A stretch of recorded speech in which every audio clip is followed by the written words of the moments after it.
Just call to order DPW Building Committee meeting on August 12th, 5 o'clock.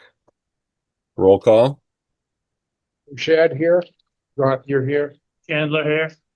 And Marini here.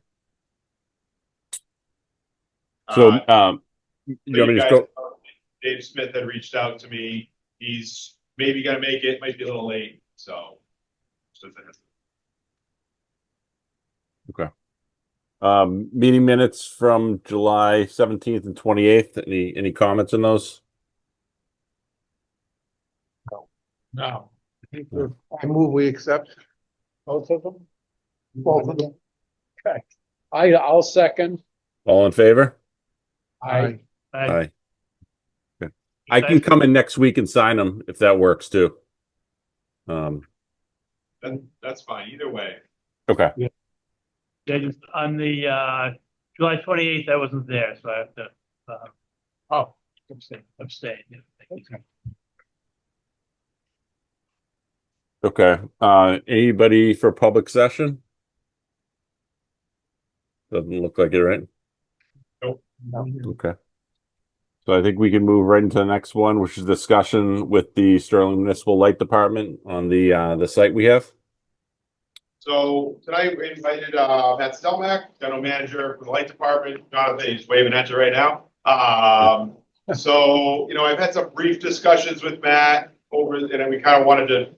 I know we've talked about bringing Matt in and just kind of start those discussions as to how we might be able to work space for the both of us and maybe more eventually on this site. So, Matt, I don't know if you want to kind of say what you guys are looking to do at some point, or I could say for the past 2 or 3 years, we've been looking for storage space. We've got an issue with, like the DPW, with too many vehicles, not enough covered space. We're leaving a lot of stuff outside all winter. We also have a problem with material storage. We've got our pull yard is down, right where this building's going to go. And our transformers are all outside, all over the place. Substation just sitting there. We do have a small warehouse on Pratt's Junction Road, but it's not adequate. So we've been looking for a larger space. We're going to convert Pratt's Junction to strictly fiber storage. We're looking for a space for electrical. We've looked at a couple of buildings, but have not been successful. So the opportunity to build our own is the dream, right? We started looking for land, but as you know how difficult it is, unfortunately, how difficult it is trying to find a site. So when this opportunity came up, I got pretty excited about it. We've seen some conceptual site plans where something might work, kind of sharing an area. So I think there's opportunity there. How much space do you need? We're probably around 10,000 square feet of storage. If we can make it expandable, we would like to. My operations folks have, I call it delusions, they call it dreams of an operations that building. They don't like being downtown, getting in and out of there with trucks. It's not the best thing, as you can imagine. They'd love it to be a big operations center, but I know my board doesn't have an appetite for that. We just built that building, so it's going to be a while, but if we have room to expand what goes on down at that site, that'd be great, but it's not a deal breaker.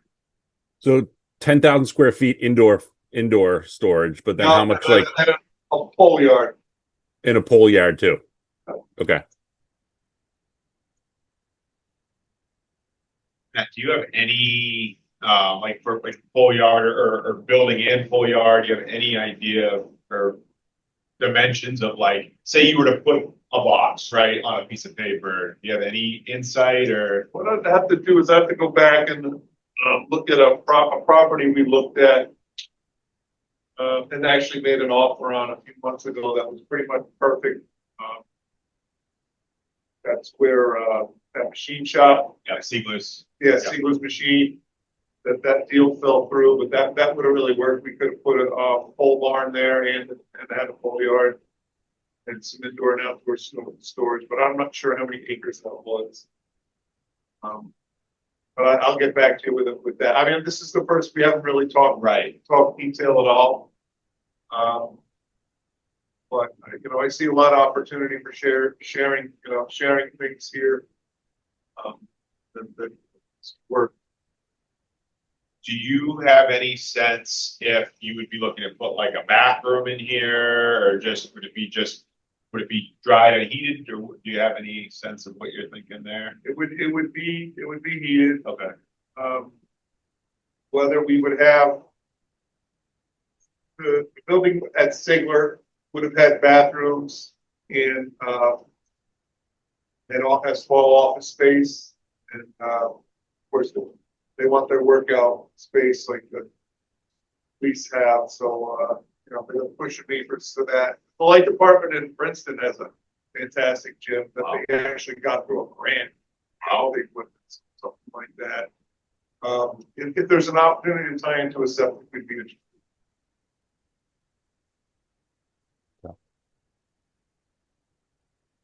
Could you consider sharing a gym and locker room? I think the guys would anything, yeah. But I don't know what's in your program. Right. Very impressive program document. Yeah. I haven't seen group data sheets like that in a long time. You know, so that's good. Yep. Yep. So really our first crack at it, if you will, you know. So one of the things that we've talked about, again, we're just throwing stuff against the wall at this point, is for the DPW, would we want to build in the front or would we want to build in the back? You know, leaving the front open or vice versa. Do you have any thoughts on, you know, site circulation, if you will, or any preferences, or doesn't really matter? I was pestering you during the week. Right. One layout which pushed the DPW kind of towards the back. We have it somewhere, I know. All right. And that would have put our warehouse immediately to the left, like right up against With the a chip lamps over there. yeah. Yeah. Yeah. And I thought that would, you know, that looked pretty good. Okay. Yeah, so do you think there's any like customers going there or public, or is it mostly just going to be employees? Only employees. All employees. Okay, so you'll still keep your office. Yeah, no, the offices are gonna stay in the old high school, they're never going anywhere. Okay. Okay. So, I mean, just some of the things that we've kicked around, like access road, utilities, like those are the big ones, septic, but I mean, obviously we would use a lot more. You'd have a wash bay down there that we could all use, that would be nice. Just so I know, how do you guys do funding projects like this? Because I have no clue. You know, obviously we have to go to town meeting. I'm just wondering how you guys do. We self-fund everything, so it's more of it's a simple board. Okay. I have to present a scope and a budget. About it. So you've already completed your feasibility study and you're in schematic design now, right? Yeah. You know, when's that anticipated to wrap up? What we're pushing for, and it's an aggressive schedule, is to be in a good condition schematic design wise, that we have a reasonable cost estimate that we can bring to the people at the fall town meeting and say, we want to, you know, here's what we're looking at. We want to fund the rest of the design. And then finish like the design, what's the next step of schematic, what's the proper term? So you're talking at design development at the special town meeting? at the special. Wow. Yep. That is aggressive. Very It aggressive. is. And then hopefully either on or around the Springtown meeting have, you know, good bid documents. Whether we get a bid before, probably not, but you know, something in that. That's all very aggressive for public work, so. You know, But it would be nice because we're trying to take advantage market. of the market right now. It can save the town a lot of money. Move. I would have to get cracking. You know, so as far as your, site plan goes, We're just surveying right now. all right, so you're just surveying that, you've been spending most of your time on the building program. I Right, take it. yep, so- Is that right? Survey just got released. I know because they're emailing me constantly for documents, so I know they've reached out to you guys or Darren anyway, they reached out to. So they're cracking away at that, and we've really been focusing on on the program, because we focus on the program without having a site, right? Or a site nailed down. It's just a bunch of boxes on paper. And at this point, now that we have the site nailed down, we're gonna start. All right, so that's good from Yep. from the standpoint of the light department, that you don't have it's not set yet. Nope. So if I can come up with a rough, this is how many square foot of the building, this is how many acres, Right. this is what it might want to look like. What we do is, we retain, I don't know how the best way to do it. Is it a change order through your project that we pay for? Is it us retaining the same site professionals? Right. We'll work that out. Yep. Yep. Okay. I mean, I think really, like you said, once we get the survey, we start to put buildings on paper is where this stuff will really start showing, how we can fit the space. I feel like there's ample growth, plenty of big subject. It's hard for me to do. It's all dirt piles. It's all piles of crap. Right. A whole bunch of garbage back there, but once it gets laid out on the survey, then that starts to become. So Weston and Sampson, I know you guys just jumped on, but what we were discussing is needs for, if we were able to do something with the light department as well. So plus or minus 10,000 square feet of a heated structure, and then a pole yard, which they're going to get back to us on size wise. But those are kind of the blocks we can kind of put on the site, I think, when we're programming, once we get the survey done. Okay, good. And that would be a separate, detached 10,000 square foot. Detached facility, yes. Okay.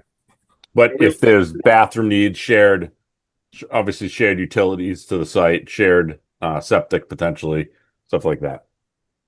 Does public facing from the air facility change Yes. your thought Oh. about where it sits?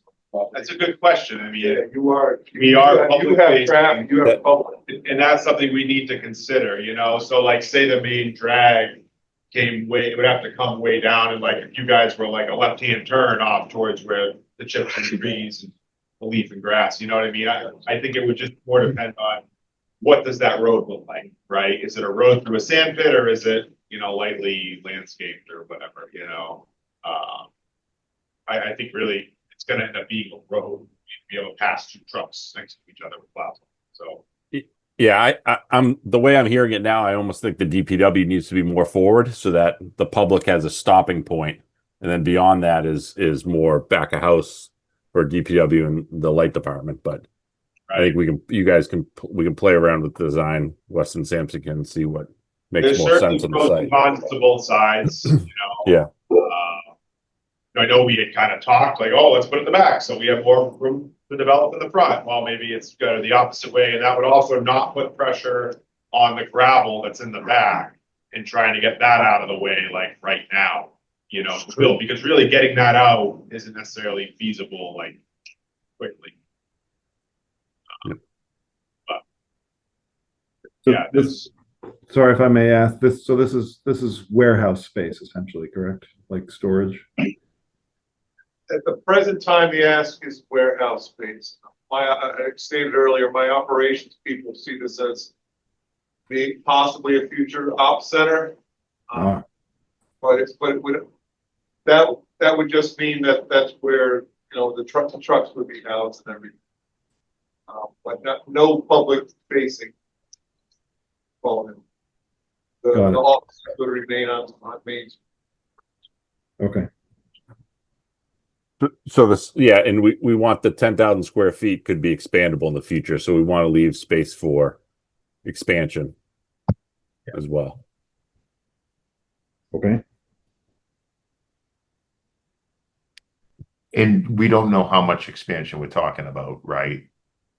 I'll have an idea of that over to Ryan, probably the first part of next week, no problem. Excellent. It'll probably be another couple weeks, I'd say, for the survey anyways, but get that document. Yeah. And Matt, I'll keep you in the loop, you know, and it might just, as we start just looking at site plans, we'll just have to keep coming back, keep sharing everything with you there. Any other questions for Matt? I think it's a good introduction. I mean, Yeah. I got nothing yet, but I'll have something for you next week. Awesome. No, I mean, Yeah. it's a good opportunity, I think, for both departments. So if it could be worked out and it works, I think it would be great. I think it'll help you sell this. I agree. Yeah. Anything we can do to help that. Great. Awesome. That's great. Thank you. Fine, students. You're All right. Thanks, Matt. Thank you. Okay, moving on to next, building program. We want to discuss that the one Weston Sampson sent around. So the one I have printed for you guys is the second one we got. It was some minor changes that I had wanted to make. It's the second one that I had sent out. And essentially, as you flip through it, it's, kind of just room by room, block by block of spaces. Maybe I should have Weston and Sampson just explain what this program document is. You know what I mean? Or how you guys view these program documents. Because obviously there's no efficiency of space in these or anything like that because the blocks haven't been put together yet. I don't know if you guys have a more elegant way of saying that versus me. Or... Sure. Yeah, I can just go through it quick. Yeah, I mean, this is a latest iteration because I think the previous ones had 3 or 4 different iterations on them. So we decided to start with a bit of a clean slate and just have the one set of spaces here. But basically, this documents both your current and future needs by going through each type of space that you're going to need. So yes, they're not laid out, excuse me, in a building. So there's some loss of efficiency there, but this gives us a good idea of the footprint of a potential building, and that's really the key for us once we start looking at the site plan to say, okay, we need a footprint of about 37,000 square feet with these different spaces in them. Once we get beyond that and get into the schematic design and actual floor plans, then yeah, we're going to start laying them out in detail. Going to look at adjacencies and circulation and try to make it as efficient as possible. The room data sheets, the sketches that go along with this are really just a way to document both kind of how those spaces are used and any specifics about those spaces, whether it's operational or adjacency or particular materials, et cetera. So it's really just a way to document each type of space that's going to be needed. So it's a tool to document the process essentially. JP, if I may add, and I think I've mentioned it to this committee before too, is there's various steps along the way where we give where visual aid is provided that gives you, the operator of the facility, some meaningful thought or triggers, if you will, to look at those spaces, look at those room data sheets and say, yeah, this makes sense, or this space doesn't make sense. I need, a plan table in this office. So this is just kind of that first visual tool as well. Yeah, good point. It's a visualization of the spreadsheet spaces essentially. I had met with Weston and Sampson a few weeks ago. Obviously, there's been numerous iterations of these. I know the first, I think these were generated even before I got here with Jeff Nutting. And then I think maybe this might be my second or third iteration since I've been here, as we've kind of gone through the process. And, we sat down, I tabularized what our current staff is, what I project our future staff to be, our current vehicle fleet, what I project our future vehicle fleet to be, gas, diesel, indoor, outdoor, all that good stuff. You know, and then kind of went through what, again, first crack, what we thought needed a workspace versus a private office versus nothing, you know, and what needed its own dedicated room and what didn't. So just that's kind of how these were generated, and they are really just that, a first crack at a starting point, you know, of a program.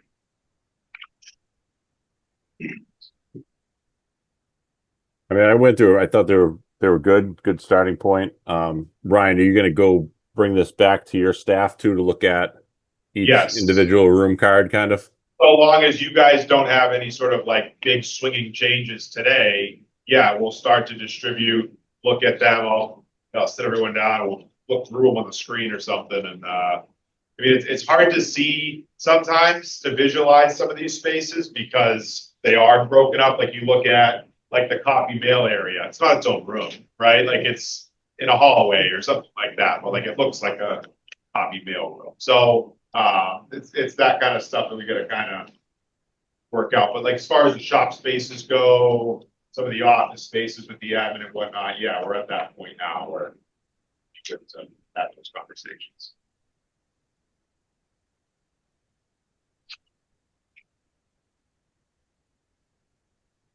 One thing I had that I think is going to be important for us going forward too is how you came up with a square foot and how that compares to other facilities. I think someone's going to ask that.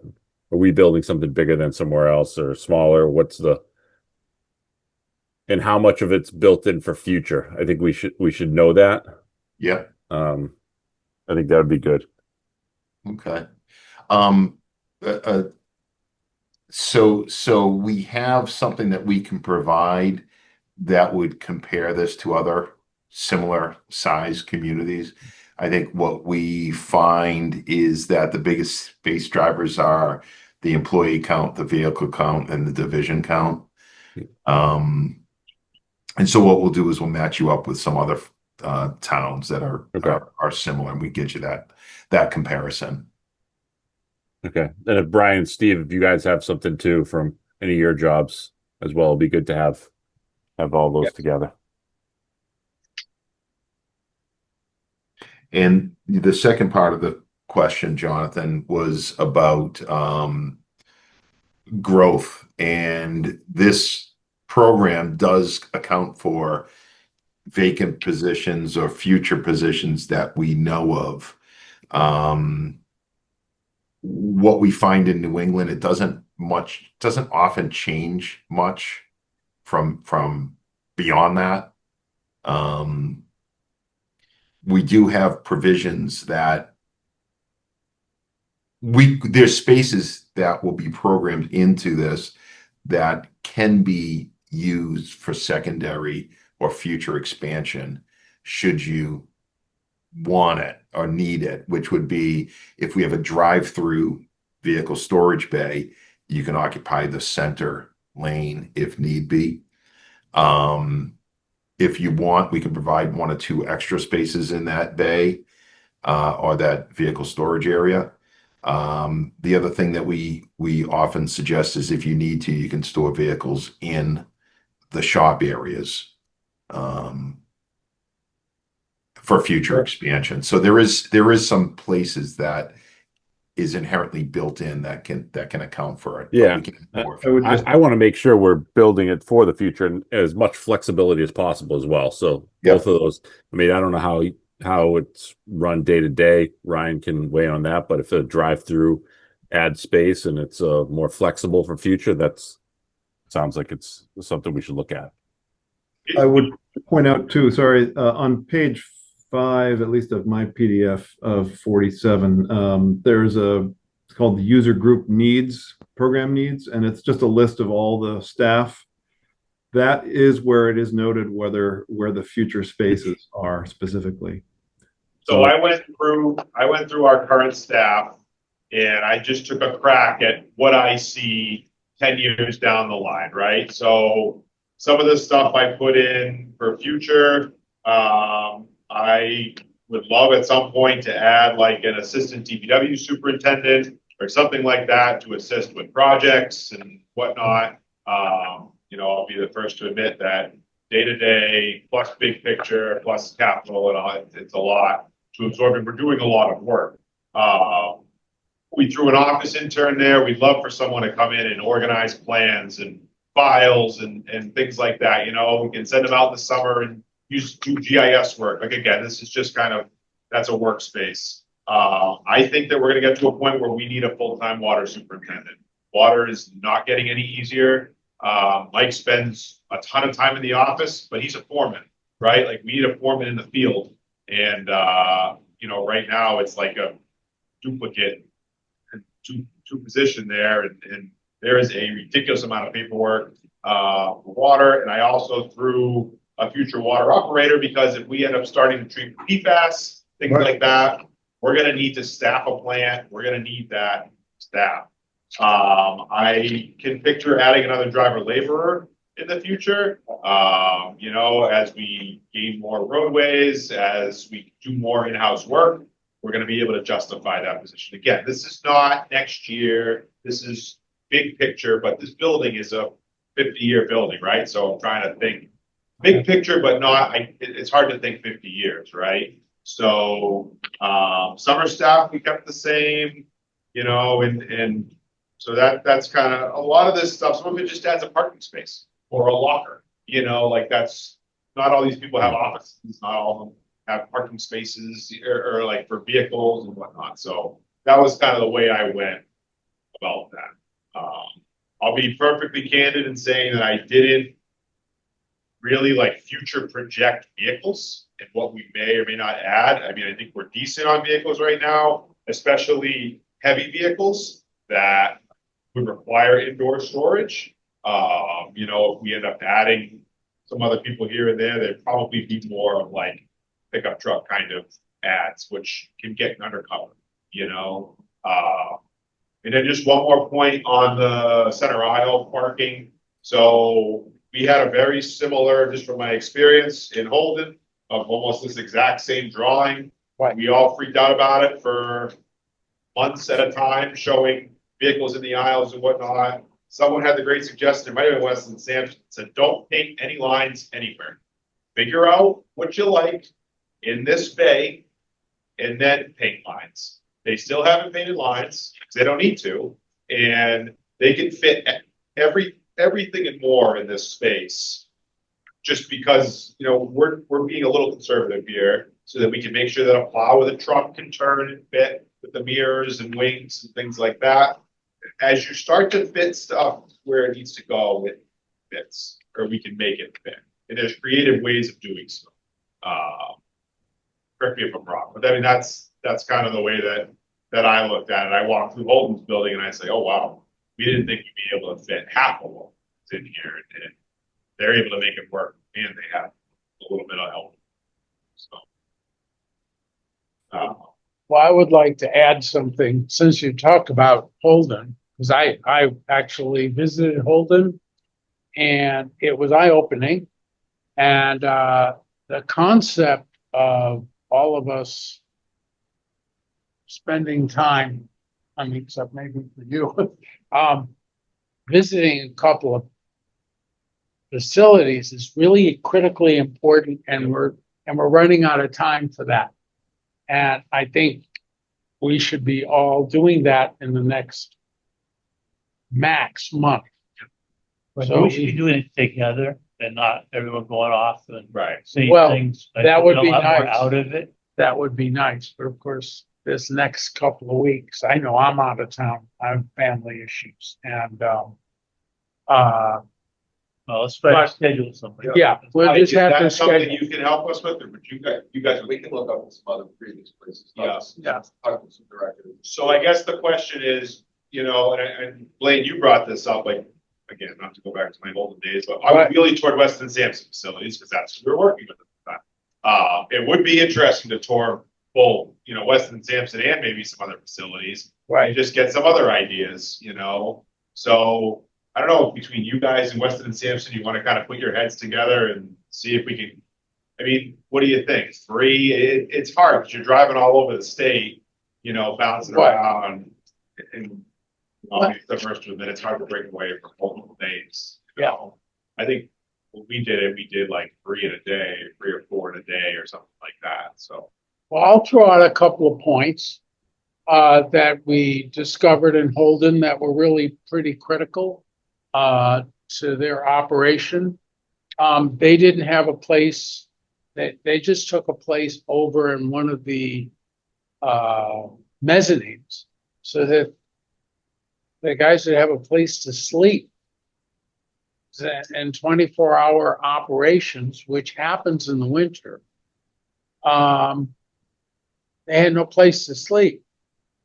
They had great locker rooms and showers, and that stuff was well done.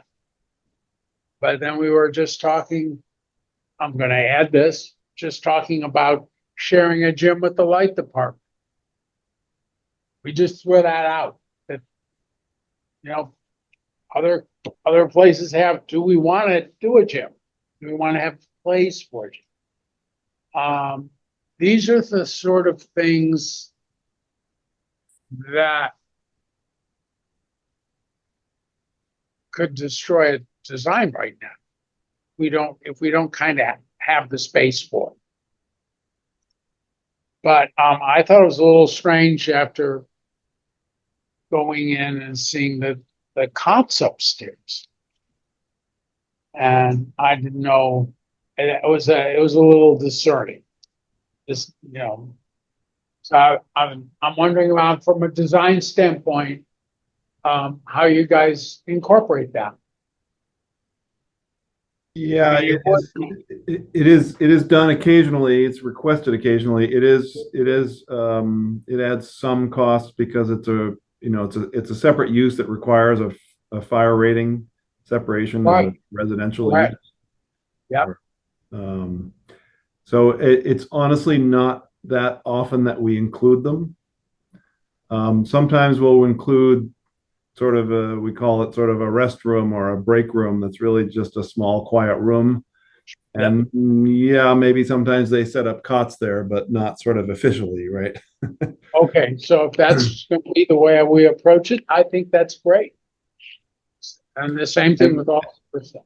We've done something similar with like a workout space too, where we don't really call it a workout space. A lot of times I think DPWs are afraid to show that because the public will think, what do they need that for? That's going to be a waste of money. So we kind of show an extra space that's called storage, and then it gets fitted out later. We just want to make sure we have proper ventilation and such in a room like that. So, but you know, I think we might as well call it a workout space if that's what it's going to be. Well, it's fine to just take over part of the mezzanine, something, right? I mean, right, for a workout space, I think that would be fine. If we, I mean, I don't know. Absolutely. That's never been something that's been requested, you know, here, whether I can, you know, we'll find out. We'll start reviewing these drawings. I know, I'll speak from experience that as soon as we got here, you know, we bought some recliners to take a nap in the middle of a storm. Get used too often. We have them, and having them off to the side is, to me, more than adequate. We don't have the staff to be like rotating shifts, unfortunately. Like, okay, you go plow for 8 hours and you take an 8-hour nap, and then we'll switch. You know what I mean? Like, most of our breaks are an hour or two, you know, in the middle of the night before the commute, things like that. I'm not saying it doesn't happen, and I'm not saying that we don't need to have amenities for it. It's just a matter of picking and choosing what we put in this program and what we don't. And I mean, my eyes on square footage. yes.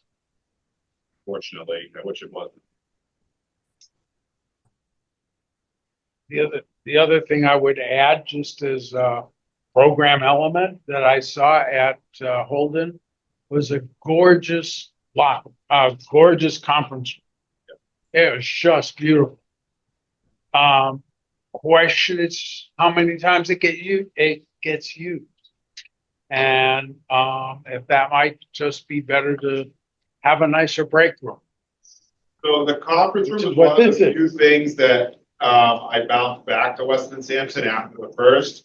I think we had 6-person capacity. I asked to just bump it to 8. I think really just change the size of the table. I don't think Right. change the size of the room. Right.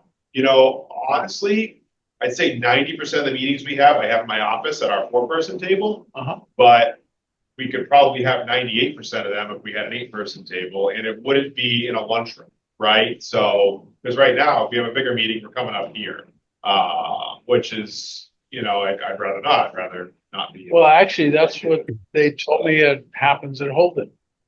That if there were a lot of people Yep. coming to the meeting, Which it has to be. It's a muster training room, is Right. what they call it, right? Right. You hold trainings in there. You Right. would hold like our board meetings would probably Right. still be held in that room, right? So Right. that you have room for the public. You're not gonna have room for the public in a conference. exactly. But I think a conference room is important.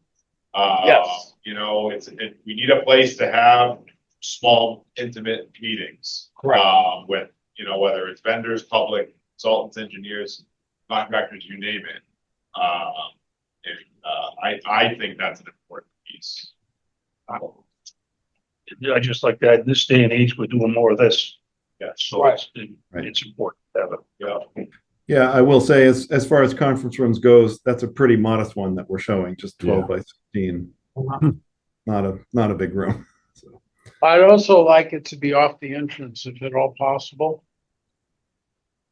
Yeah, that's a really good look at. When we start. Right, when we get into that, and the reason is I've experienced a number of times just being around here.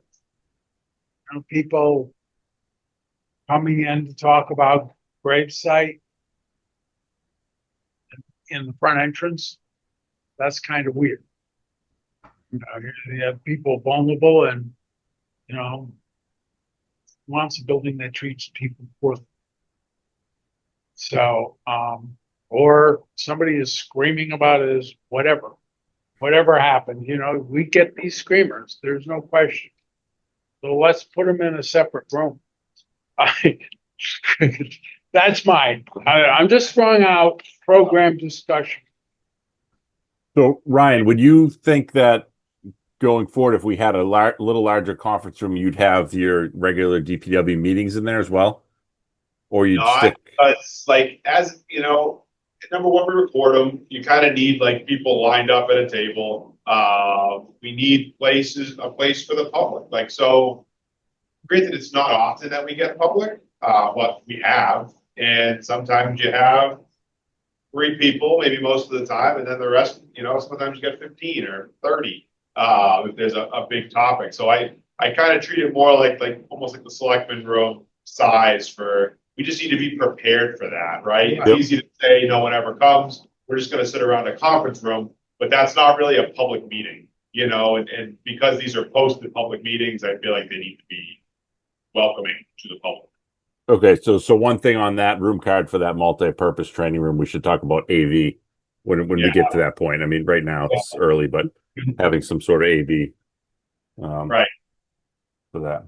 Very technical right now with our camera on the shelf, you know, But it's working it's great. working. It works. But then the camera on the laptop that we used to use that. That's a good point though, John. Any other comments about the program study or?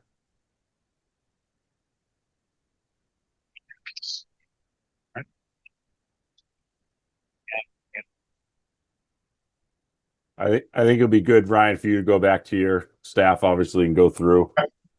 Yeah.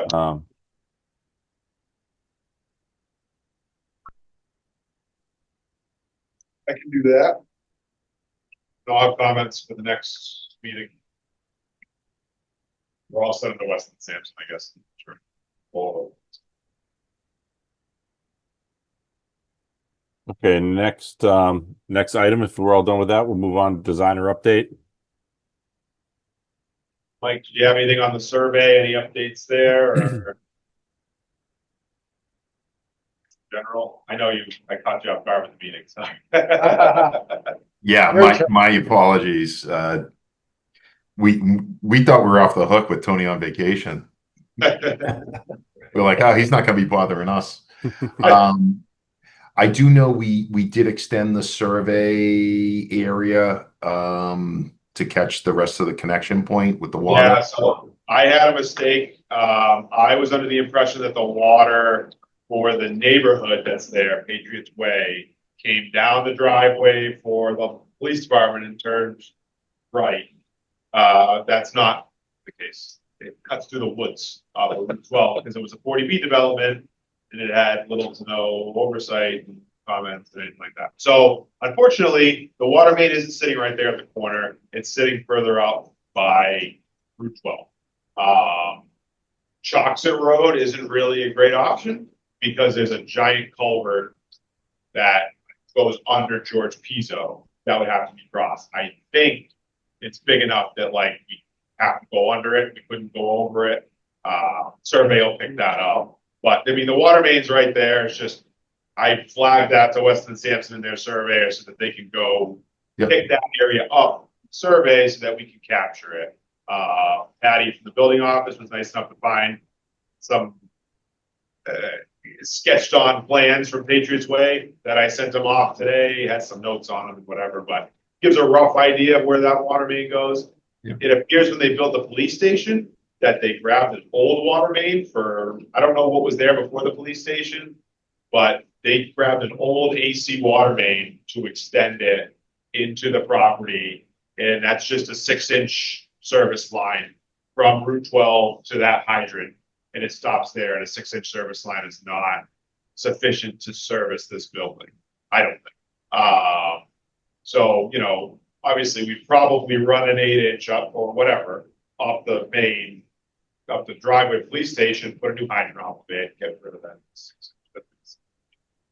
So,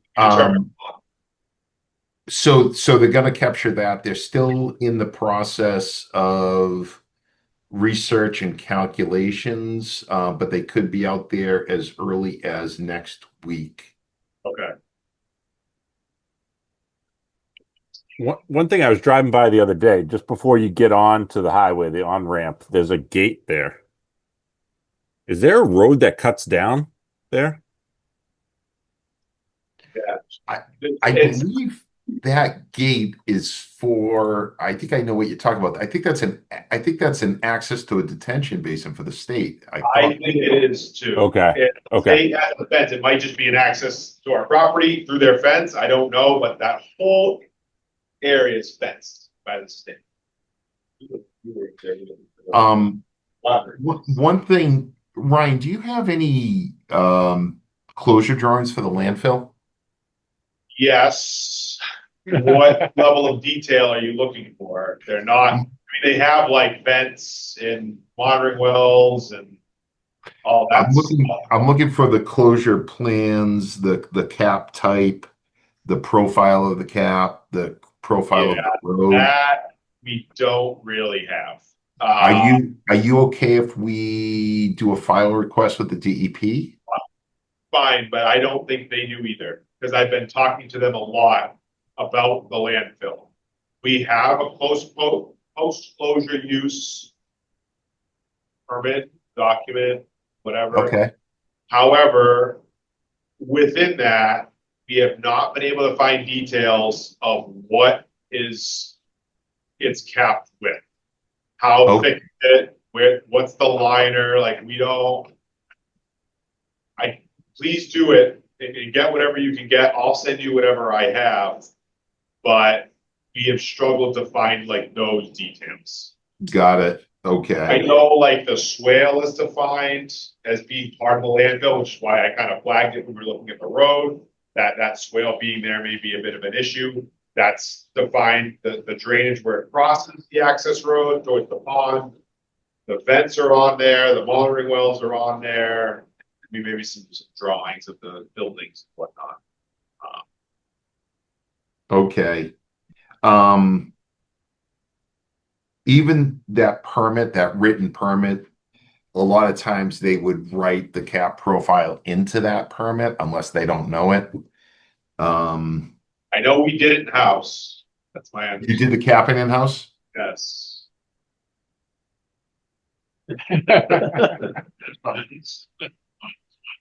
Yeah. Another 6 below. Yeah, So it's probably GCL then, right? Like a clay fabric. Sure. I don't know. I don't know. Paul just mentioned to me, there's a couple people around that I can tap knowledge wise, that might have an idea, of what was put there. So I could reach out to them. And then I'll pull all those documents. And I remember that coming up with our landfill consultant, that they weren't 100% sure what was there for a cap. Right? Who was It's the sufficient, you know, but say that again. who was the landfill consultant? We work with Stantec, on the landfill. Dave Alewine. is his name. Wow.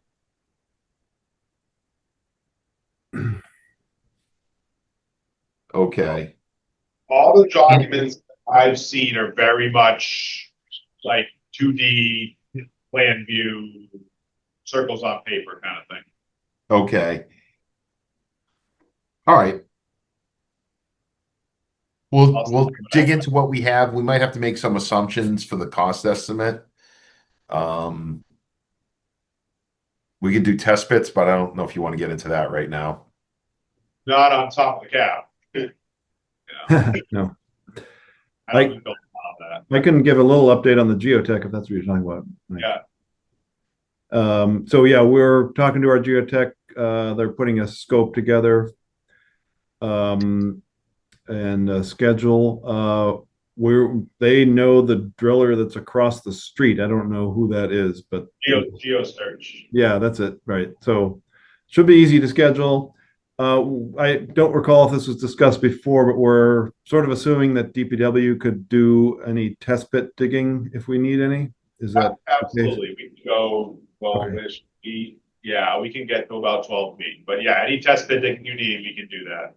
okay? Because I think they're thinking they might dig on the side of that as well as potentially from the top to test for the gravel as well. Okay. So we'll put a scope together and let you take a look at that as well.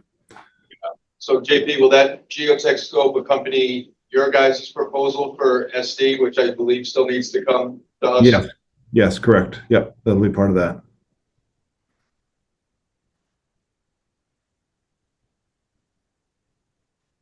Mike, any update on that? I know I just talked to you briefly about it. When we can expect that scope? Right after Tony gets back. Okay. When's he come back? Next week? I think Monday. It should be Monday. He comes back Monday. Okay.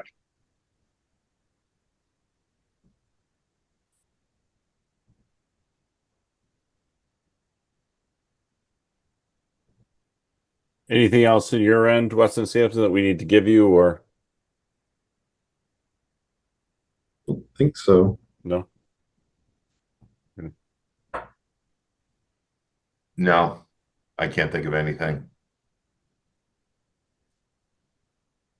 Okay, next item on the agenda is the OPM update. Yeah, thanks, Jonathan. So I think our update's going to have a couple of questions. One of them was which with Weston Sampson, we wanted to see that SD proposal as well as the geotech so that we can continue to flesh out our budget. We did receive from Ryan, thank you, the summary of funds to date, what we have, which is going to be very helpful. So we're going to incorporate this right now. The appropriation is going to drive that 557 number that we have, and then proposals that we'll see and review from Weston Sampson and the geotech, as well as the surveyor, which we know is an encumbrance already. We'll track it against that. The town meeting I had in my notes, we had it like an October, November. So he's thinking a Monday in October, probably the end of October. They are going to be finalizing that date on August 29th. Did I get that right, David? No, must be the 27th. August 27th. That's their next meeting. Their goal is to finalize that date. at that time. Okay. So I'll know it after that. So the way that I see it, the ask is going to be for design funds at that point, that meeting.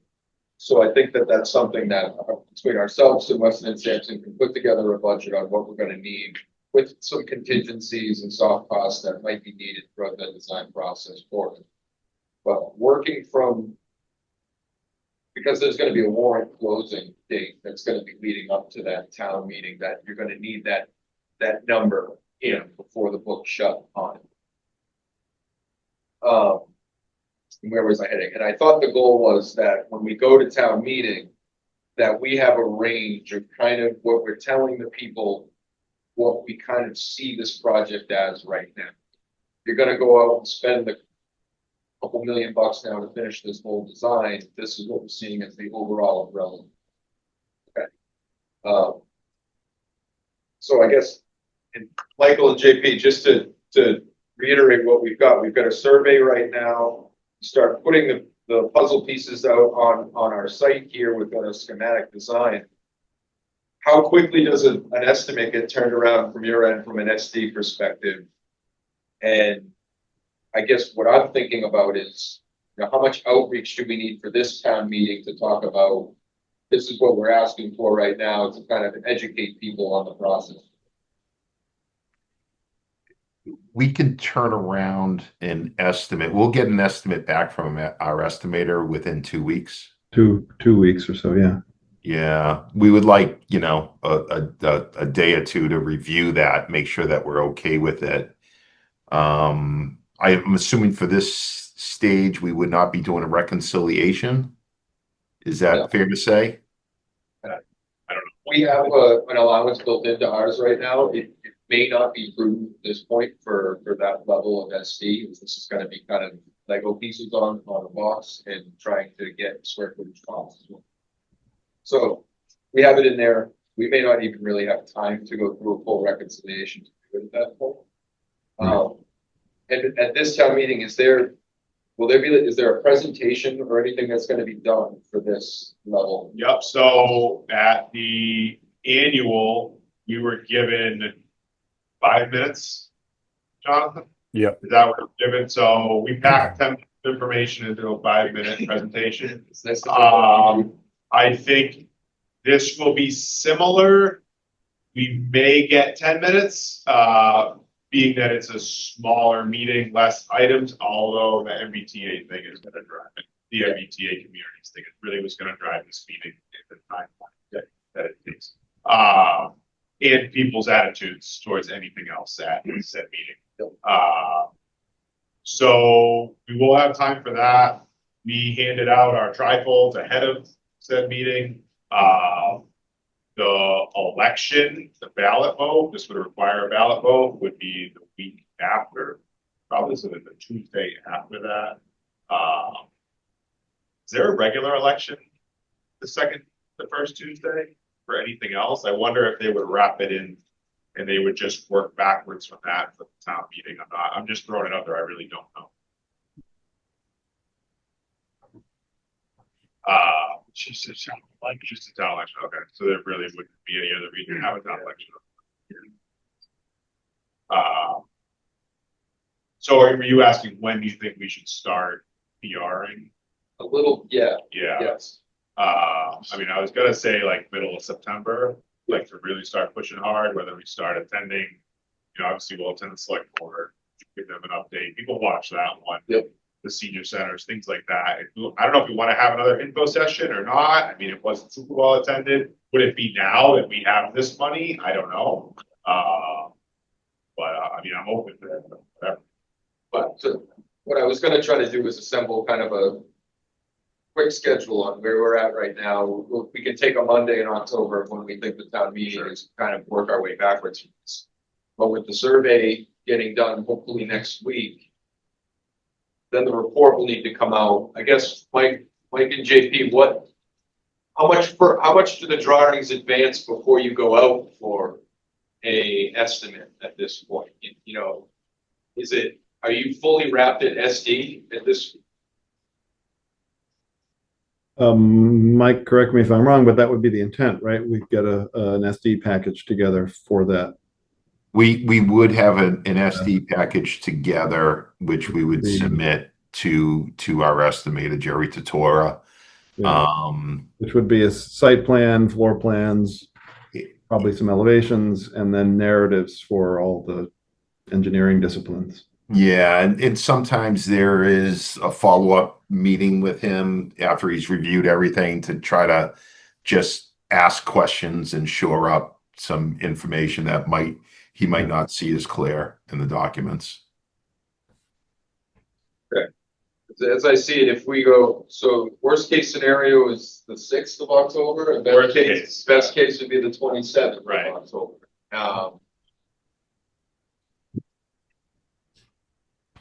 Right. So September 15th, will you guys have a package ready for then to go to the estimator? September what? 15th. 15th, just to try to, bring some specifics to this. 15th. I won't need that.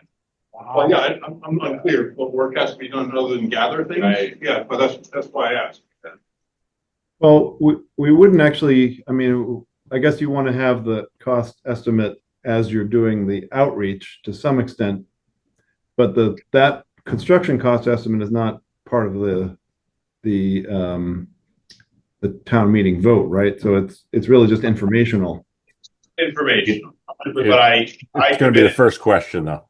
right. It will be the Oh, question. sure, but we don't need it until that day, essentially, right? So we have some time. No, So will you have by the 15th, the package ready to go to estimator? That's the question. It seems like it, but I'm just trying to be specific here.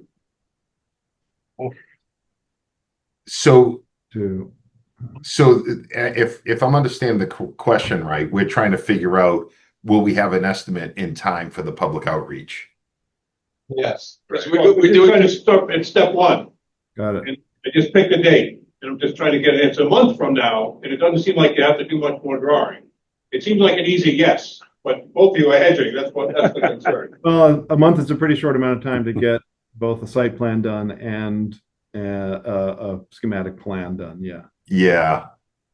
but to answer your question though, Mike, we're doing two things in parallel here. We're putting together all of our proposals about what this ask is actually going to be so that we can get it in before the warrant closes. Once that goes in, I'm thinking our outreach needs to kind of kick up. Yeah. And if people start asking, well, how much does this project cost? Which is the only thing they're gonna ask. And so can we give them a range and say we're in the process of finalizing schematic design and we're going to have an estimate at the end of that? A range is fair. I'm okay with that. It's schematic, right? There were on Yeah. schematic, but anyways, the number that we throw out there isn't gonna be the final number, but if the range is 35 to 40 million, it's not worth, like that's kind of where I'm at. Like the range needs to be pretty confident, if that's the right term. You know what I mean? Yeah. We need to be confident in that range. And it also can't be a $10 million range. So, sure. I think we could probably have a range of costs and let them know that we're in the process of finalizing schematic design and we will have an estimate at middle of October or whatever timeframe we're looking at. If that seems appropriate, that to me seems like the logical approach. Silence. Well, we didn't think there was Disagreement. Since like 8 weeks from now. Yeah. We thought the design was pretty well done except the site plan. But you're saying 8 weeks to do that. That's concerning. We want to have a real estimate on real plans. That's a package. Call it feasibility, call it schematic design light, and that's the project. We're not going to over-explain it about what it isn't. That's what it is. And we want an estimate on that. And we're going to explain that the range of square footage applies to that. So the estimate is extremely important to be based on that set of plans. It's got to be ready. So maybe you guys take a day to think about it, but we can't get that number October 20th. We got to have an estimate by by the 15th, or it's gonna be too late. Okay. Discard it. And maybe we get a piecemeal the package potentially to your estimator, to Jerry, if you have some stuff he can get going on, I don't know, or there may be a way to do something like that. Yeah. So, you want the estimate by which date? Said 2 weeks, and that's why I said 9:15. Yeah. So 9:30. Got it. Okay. Question to you, Ryan, though, that range give sticker shock at that point, right. I know I'm asking questions that we're thinking about that's going to, but it's gonna happen at some point where SD estimate comes in, everyone has the holy crap moment, and we don't want to go out with it at that point. Trying to give us as much time as possible to think about what can be done for anything. That's a better question for these folks, I think, than me, as far as how to drive this project forward. I think that's part of the reason we have the committee as of the residents. Probably, are they comfortable? What are they comfortable pushing? I know what I'm comfortable pushing, but I'm not a voting member. I don't vote in Sterling, so I'll be the first to admit that. I don't know if you guys have a sense. We'll have to see. And really, that's what it comes down to. You know what I mean? Yes, Mark. I know, I didn't mean to interrupt you.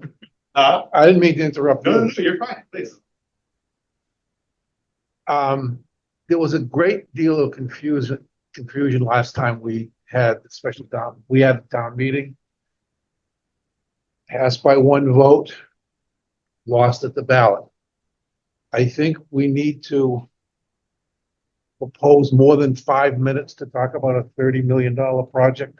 Great. I think we should push for that, and I'm gonna ask our committee to work with select board to realize that this is important. And there was so much confusion after that meeting, and I've spoken to town moderator who was getting comments about not knowing what they voted for. I think we need to explain to what's a schematic design. Okay. Just really basic stuff like you're talking to your 15-year-old, because these people aren't spending any time. They know a lot of folks know I'm on this committee and they don't ask me specifics. It's all how much, how much is it going to affect my taxes and why do they need it, and so on and so forth. But I really think we have to simplify that presentation, and I think you need more than 5 minutes. I agree. I like that take, and I think if it came from multiple boards and committees, it would be helpful. I think we were pigeonholed into the 5 minutes due to it being an annual town meeting. We were already took us till 9:30 before we did our presentation. Right. I think that was part of the reason why. I understood it at the time, but I think what you're saying is critically important. This is not a 5-minute presentation for a 30 minute. So I get a question. Should we start some other outreach now? And that could be, I don't know, create a social media page, create a website, something like that, and just kind of outline what the process is. What do you have to go through for public procurements? And I'm just thinking that might work well. It can be something that's distributed on the internet or email or for now. Now we can start doing that before we have the full cost. We could just outline exactly what the process is. That's a great idea. It's something as simple as this is the simplest form. It's something on the town's DPW website with the frequently asked questions page on where are you at? Why? What's the size of this? Why does it cost so much for public construction? Things that we can cherry pick from other projects that we've had that really they mitigate some of the questions that you're going to get at town meeting. Some people won't read anything if they come and say they haven't heard it anyway. But yeah, that helps. The trifolds help. That with handing them out at certain things, whether it's town activities or ball fields, getting the word out that way. Seeing that kind of size. What about the social media? We've seen it, we've seen it also become a cesspool for comments and for loud feedback that's usually not the positives. Usually you get a lot more anger on social media than you do with positives and advocates. But it doesn't hurt to just give facts and to put it out. Turn off comments. Yeah.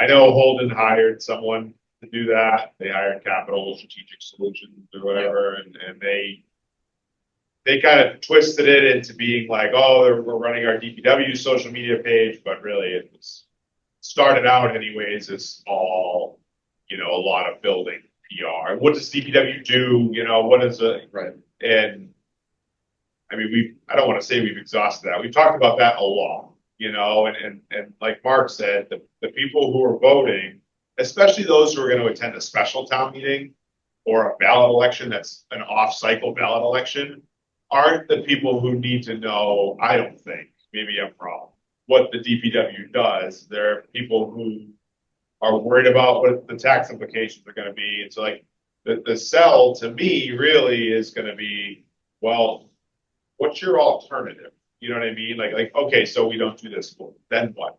What do you think we're going to do next? Like, are we going to come back in 3 years when it's 15% more? Or are we going to spend $5 million a year on this bill, or it'd still be too small. So that's going to be a lot of the big, in my opinion, the big persuading points, right? Aside from the fact, though, how much money is this thing? Which I know is an important piece. I promise you that there's not a lot of fluff in this program. Right.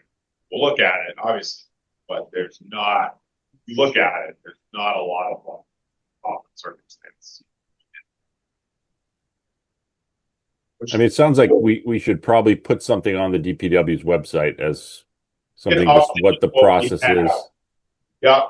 Can you guys help with some of that, like the FAQs and stuff? So right now we have a project page.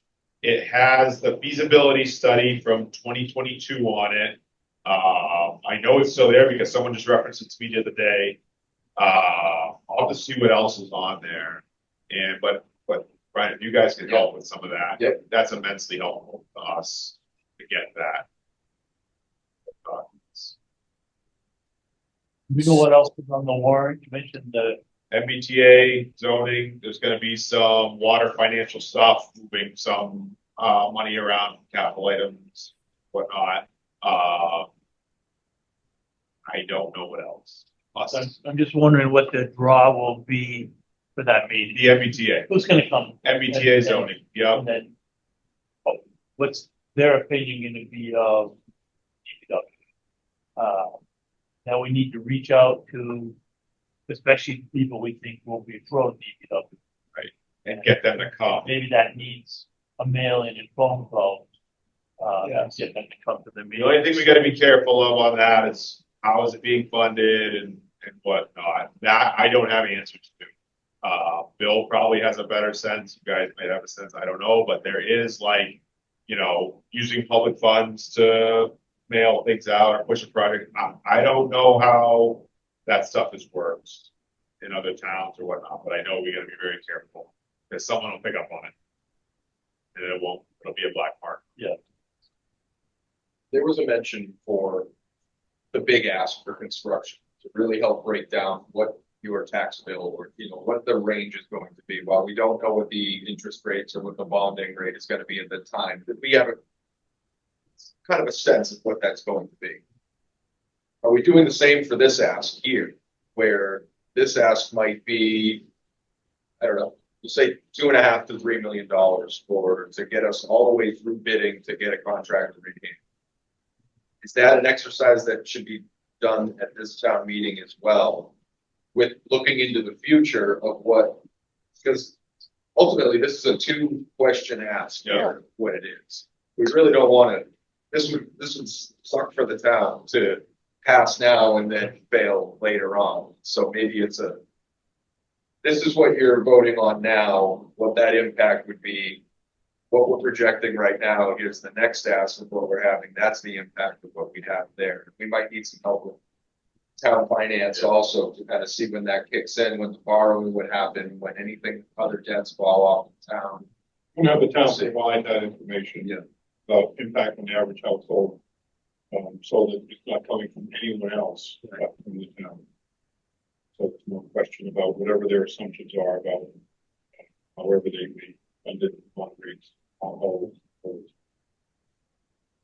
Yeah, explain what we're doing in October. You know, simply. What a debt exclusion is. What you're gonna be voting for the week afterward.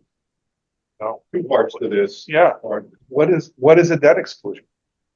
I'll bet you that at that town meeting, a high percentage didn't know what it was. Right. Good point. And so these are the things, simple things that will help us present our case. Because if we just go in there and say, okay, we're gonna vote for $2 million for, you know, the next step in the building, well, why? You know, what is, so I think we could work out some, you know, with FinCom and Select, some wording in the document that will explain that what we're doing, what we're asking for. In the warrant article? Yeah. Yeah. That's how we need to get going on all the things, you know, estimates and everything. Sooner that information's here, the more we can work it. Yeah. To have it get the Right. Get feedback from various boards and make adjustments. So the sooner we have the stuff, the better off we're gonna be. It would be good if FinCom explain how it works. So, you know, to separate it Right. from this Right. committee. So I'll be honest, I don't know that I understand debt exclusion probably as well as you guys. You know what I mean? Yeah. So that doesn't really. I'm just saying that when they had the town meeting, it was for $500,000 and it passed. Debt exclusion, what is it? Well, people on FinCom didn't know what it was. Was an issue. Yeah, I know the next day there's people coming in talking to Bill saying, what are we voting? Right. You know? What's that? Right, what's the debt Yeah. Yeah. And they voted it down. Which didn't make any sense. Once they found out what they didn't vote, why didn't they explain it? Yep. Do you have anything else? Just, I'm gonna put that schedule together. Yes. It's kind of a crash course until we get here, and then we'll know on the 29th when that date actually will be Yeah. for town meeting. We'll adjust it then. And then I think once that warrant article goes, will also need to be a presentation to FinCom and the select board leading up to that time. Probably wouldn't hurt. We haven't done one in the past, I think, Okay. because like our liaisons have kind of covered that for us, but for this one, it probably wouldn't hurt. Or to get in front of our faces in front of, you know, whether it's the cameras or the boards. Will FinCom and the select board take a position on the article? Yes. Typically, We would ask them. Oh, yeah. best if we present. Yeah, and we have new members. That's the select board. Oh, true. Good point. Good point. While we're on OPM update, Jonathan and I touched on this briefly. So Steve, when we met before, you guys put together some nice minutes and we were trying to decide if the minutes that you guys put together, we should be still duplicating efforts on minutes for like our postings of our official meetings. What do you typically see, or do you guys see? So one thing that we were going to do was what Steve put together.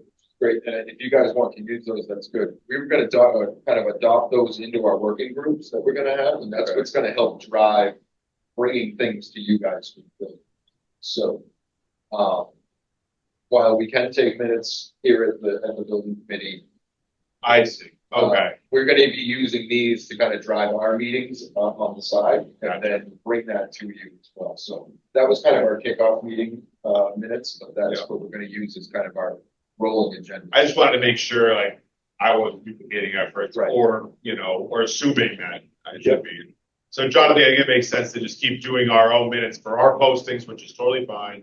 And that way, every agenda has a set of minutes from the specific meeting, because that's what the minutes should be anyways. You know, what was actually. Agreed. Okay. Those working group meetings, we have decided with Weston Sampson, we're gonna start meeting on Wednesday afternoons. Okay. 2 o'clock, I think is what we have right now. So, tomorrow, we won't be meeting tomorrow. We'll meet the following Wednesday. We'll be bringing those minutes together and kind of driving those. We'll make a determination whether we need to meet every week, which we might have to at this point. But that's what we need. So I'll make sure that gets done. Yes.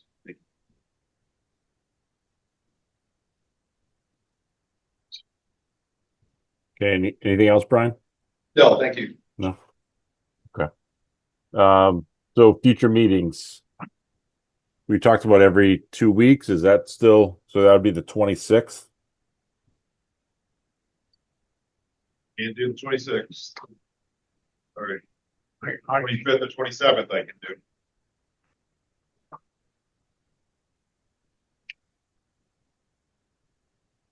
I could do either. I'm gonna be out of town. I can do Zoom on 26. That's fine.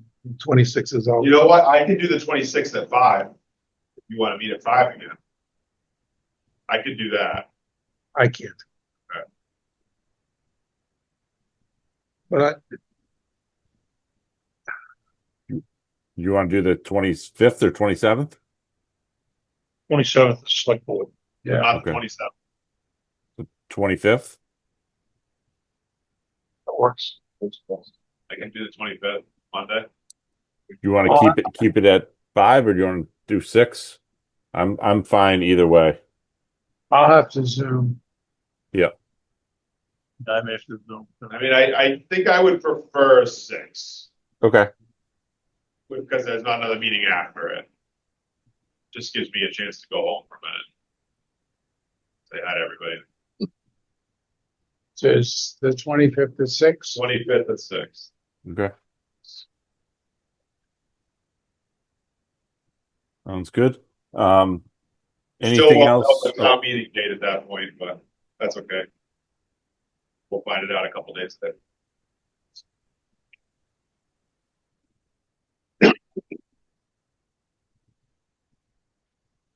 Oh, Jonathan froze. Lost. There is. Anything else? No. I'm gonna shut my video off for a second. That might help. There you go. No, Can you you guys can you hear me now? Yeah. Okay. Anything else anybody wants to talk about, or otherwise we can make a motion to adjourn? I would make a motion to adjourn. Second. All in favor? Aye. Aye. All right.